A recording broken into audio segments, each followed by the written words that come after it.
এই মালচিন ব্যবহার করা হয়। এটা ব্যবহার করলে আমি এই সিজনে 3বার ব্যবহার করতে পারবো। তারপরে এই আছে কিনে এতে আমার পোকার উপদ্রব খুবই কম হবে। কি জানি, যখন এটা মালচিন বাদে করা হবে তখন ঘাস প্রচুর হবে, ঘাসের ভিতরে পোকা লুকিয়ে থাকে, বিষ দিলেও ওটা বেশি কাজ করে না। কিন্তু যখন আমার মালচিন দিয়ে আসছে আমার বিষটা পুরো কাজ করছে, করলে আমার খরচ কম হচ্ছে। একদিন স্প্রে করলে আমার দেখাচ্ছে 5 দিন চলে যাচ্ছে, পোকার কোনো প্রভাব নেই।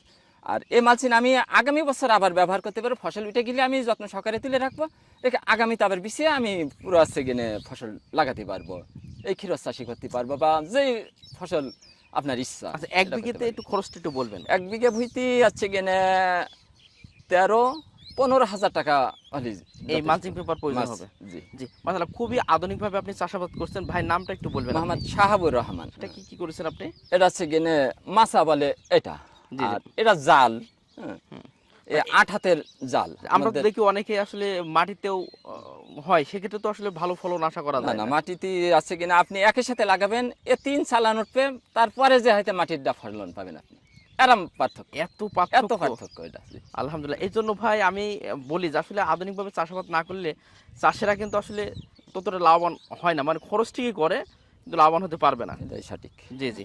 তো আপনার এগুলো কেমন খরচ ছিল ভাই?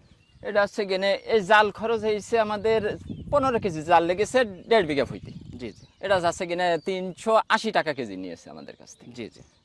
এটাও তো অনেক দিন যাবে। এটা আছে কিনা 3 বছর পর্যন্ত আমি ব্যবহার করতে পারবো, যাতে যত্ন সহকারে আমি তুলে রাখি। জি, জি। আর এই বাঁশ টাশ দিয়ে কেমন হতে পারে এটা? বাঁশ আছে কিনে বিঘা ভুই 5,000 টাকা বাঁশ সুতো হলে যথেষ্ট। জি। আচ্ছা, ঠিক আছে ভাই। অনেক, অনেক ধন্যবাদ। প্রিয় দর্শক, সবশেষে একটি কথাই বলব, আপনারা আধুনিক চাষাবাদ এগিয়ে আসুন। তাহলে আপনিও ভালো থাকবেন এবং দেশও কিন্তু ভালো থাকবে। আর ভাই, আপনাকে অসংখ্য ধন্যবাদ।